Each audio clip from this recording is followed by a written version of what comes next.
E o Uripita está de volta aqui no estúdio para nos trazer um estudo que mostra o impacto dos recursos do Auxílio Brasil na economia local de estados e municípios por todo o país. Números que têm relação direta com a avaliação do governo e com os índices de intenção de voto que a gente vê nas pesquisas. O que se destaca nesse levantamento, Yuri? Eles ajudam a gente a entender um pouco dessa dinâmica, Márcio. Quem fez esse levantamento foi o economista Écio Costa, professor titular da Universidade Federal de Pernambuco, e a P3 Inteligência. A gente vai mostrar aqui na nossa tela o que esses dados mostram exatamente aqui no mapa que a gente vai ver agora, Márcio. A gente tem aqui uma divisão pelos estados. O que eles fizeram? Eles pegaram quanto já foi pago do Auxílio Brasil entre janeiro e maio para os beneficiários desse programa social em todo o país. E aí fizeram a comparação desses valores somados em relação à economia local, ou seja, ao PIB dos municípios e dos estados. O último dado disponível oferecido pelo IBGE é de 2019, então tem uma atualização pela inflação desse PIB. E aí a gente vê os 5 estados com mais participação desse volume, naturalmente, são os da região Nordeste. Maranhão, Maranhão, Piauí praticamente colados. Paraíba aqui no canto, Alagoas e Ceará. São os 5 que mais tem essa participação, ou seja, no caso do Maranhão, somando todo o benefício do Auxílio Brasil, dá quase 5% da economia estadual. É impressionante. Bastante coisa. O nível de dependência dessas populações, principalmente quando a gente contrasta na outra ponta da tabela. As unidades da federação que menos dependem desse programa. Distrito Federal, naturalmente, Brasília não precisa, tem muita... É diferente a estrutura econômica do estado, com 0,19%, Santa Catarina e São Paulo, estados da região sul e sudeste.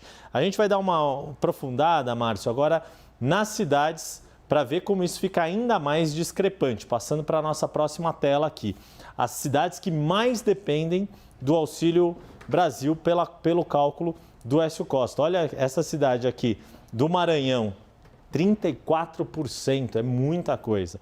E outras cidades aqui, você vê que o Maranhão predomina, tem uma da Bahia no terceiro lugar e Cumaru em Pernambuco. Todas essas com mais de 20% de participação do Auxílio Brasil no PIB municipal. E aí, para pegar a outra ponta de novo, as que menos dependem, olha aqui, Pomerode em Santa Catarina, 0,01% do PIB, ou seja, praticamente é muito pouco significante para a dinâmica local, e a gente vê que tudo região sul do país. E aí, Márcio, o que isso, por um lado, mostra que é uma política pública bem focalizada, mas o que a gente também mostra? Que o país continua muito, muito desigual, que esses programas pouco conseguem mudar essa estrutura de desigualdade. Agora, especificamente sobre a avaliação do governo, esses números e principalmente essas cidades e os estados que mais necessitam dos auxílios, esses números não se refletem ainda na avaliação positiva do governo, né? O que a gente pode notar, Márcio, é quando a gente faz uma outra comparação, porque o Écio Costa, lá em 2020, também fez esse mesmo tipo de estudo